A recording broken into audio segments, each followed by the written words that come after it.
नमस्कार दोस्तों, YouTube ज्ञान साझा चैनल में आपका बहुत बहुत स्वागत है।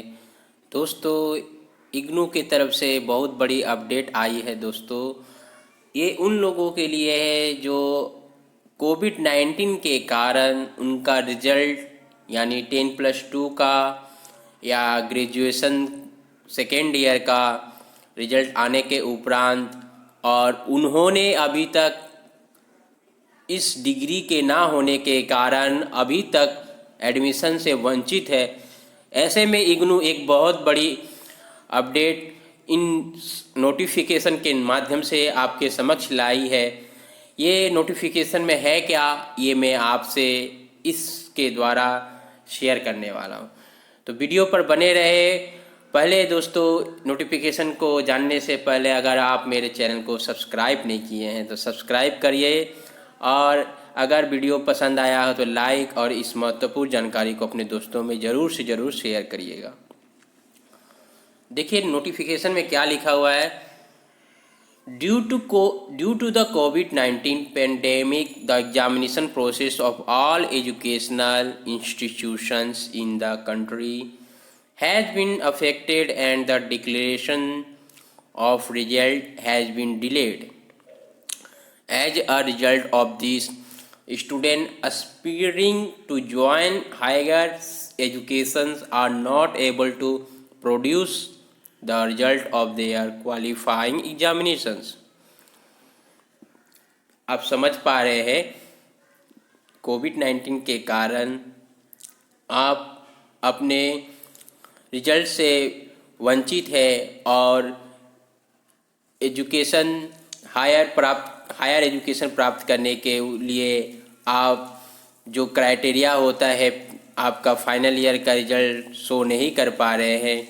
तो ऐसे में आप इग्नू के माध्यम के द्वारा किस तरह एडमिशन प्राप्त करेंगे उसके बारे में बतलाया जा रहा है।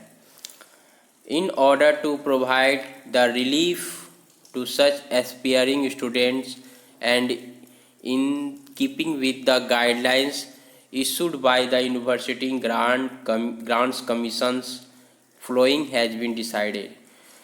अब क्या डिसाइड किया गया है, देखिए यहाँ पर applicants who have applied for various academic programs of the university in July 2020 admission cycle shall be granted provisional admission subject to the following conditions.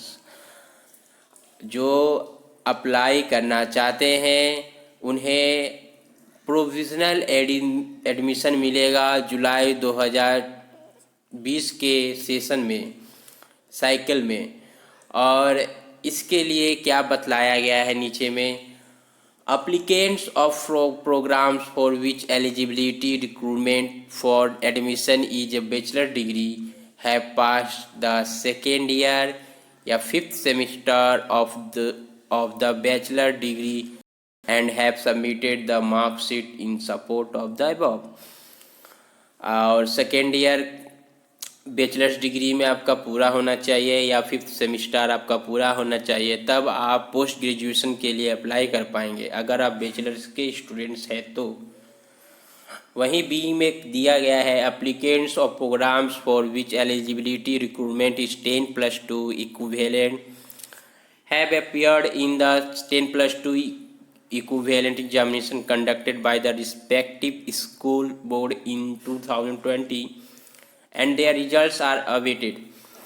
ऐसे में ऐसे अभ्यर्थी हैं जो 2020 के 10+2 में अभी भी उनका रिजल्ट आया नहीं है और अपना बैचलर्स प्रोग्राम्स के लिए एडमिशन से वंचित है, तो उनके लिए ये प्रोविजनल एडमिशन मुमकिन है। सी में दिया गया है कि all applicants who are provided provisional admission shall be required to submit the pass certificate of the qualifying examinations latest by 31st December 2020, failing which their admission shall be cancelled and the fee shall be refunded as per rules. 31 दिसंबर 2020 तक आप अपने पुराने जो 10+2 के result आपका weighted है, वो अगर आप बैचलर्स डिग्री के पोस्ट ग्रेजुएशन में एडमिशन ले रहे हैं तो वो बैचलर्स का, तो ये डिग्रियां आपको 31 दिसंबर 2020 तक सबमिट कर देना है। अगर आप नहीं कर पाए तो आपको नियम के अनुसार आपका फीस वापस कर दिया जाएगा और आपका एडमिशन कैंसिल हो जाएगा। This issue with the approval of the competent authority दे दिया गया है। ऑल रीजनल सेंटर में यह सभी उपलब्ध है। All schools division sales centres unit सभी में दिया गया है। PS to PVC for kind information of PVCS, VCO for kind information of vice councillors. तो ये दोस्तों 10 अक्टूबर 2020 में आपका नोटिफिकेशन आया था। तो आपका इस नोटिफिकेशन के माध्यम द्वारा यही प्राप्त जानकारी हो रही है कि आप अगर 10+2 के रिजल्ट के कारण नहीं मिलने से आप एडमिशन नहीं हो पा रहा है तो इग्नू में आप प्रोविजनल एडमिशन कर पाएंगे। वहीं अगर बैचलर्स में है तो पोस्ट ग्रेजुएशन में अगर आप एडमिशन लेना चाहते हैं तो आपको प्रोविजनल एडमिशन मिल जाएगा कि शर्तें केवल 31 दिसंबर 2020 तक आपको पूरे वो जो सर्टिफिकेट है वो दे देना है। तो ये था आप दोस्तों के सामने जानकारी देना। अगर आपको पसंद आया वीडियो तो लाइक, मेरे चैनल को सब्सक्राइब नहीं किए तो सब्सक्राइब और इस महत्वपूर्ण जानकारी को अपने दोस्तों में शेयर कर दीजिएगा। बहुत बहुत धन्यवाद।